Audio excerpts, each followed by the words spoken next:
Scientific Management by F.W. Taylor. Now, before this, we have studied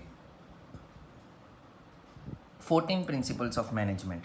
Now, that were 14 principles of Fayol. Okay, now we are going forward with F.W. Taylor's Scientific Management. So, basically, there is a difference between both. Okay, and the topic that we are going to study is Scientific Management by F.W. Taylor. First, science, not rule of thumb.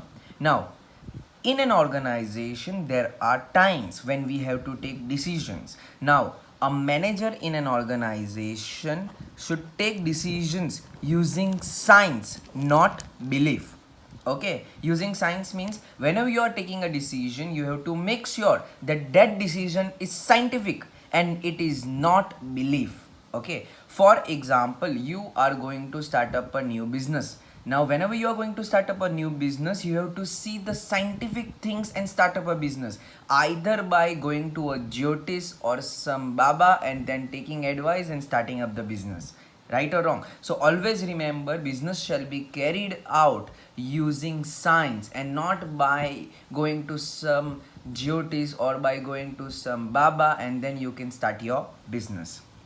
Second, harmony, not discord. Now, if I will explain you the meaning of harmony and discord, you will understand what it means. Harmony means working together, and discord means working together without any kind of fighting. Now, always remember, in an organization, there are two concerned parties. The first one is workers and employees. Okay, these are the first people, and the second one is management. Now, when you talk about workers and employees and management, workers and employees should work together with the management. Management means owners. So, workers and employees should work together with management and owners in order to bring harmony. Harmony means peace of working together. Getting an idea about what I am trying to say? Harmony, not discord. Harmony means working together. Over here, workers and employees have to work together in harmony. Is it clear? Third one, cooperation, not individualism.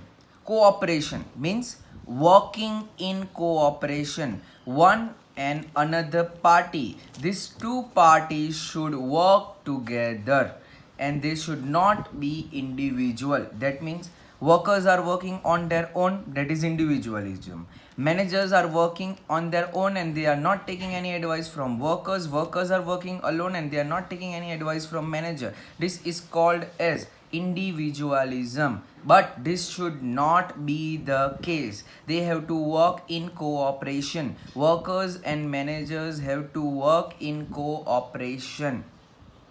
Okay, cooperation means they have to work together. If workers and managers work together, then they will be able to cooperate with each other and achieve organizational goals.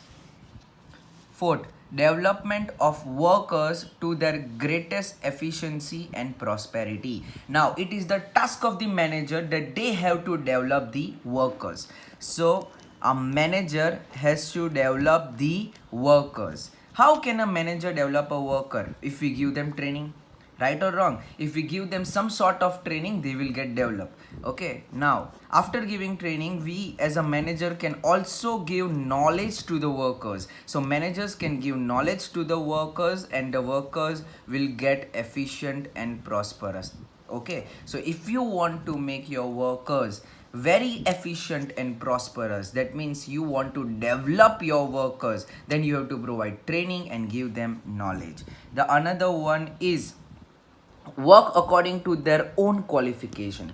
Every worker should be given work according to their own qualification. So anytime a manager gives work to a worker, it is important to see that they are working to their own qualification. For example, there is a person who is a doctor, right? His qualification, the qualification of the worker is a doctor. We cannot treat doctor as a nurse. right or wrong? So we have to develop in such a manner that they are getting work according to their own qualification, and if they are getting work according to their own qualification, then only they can go ahead.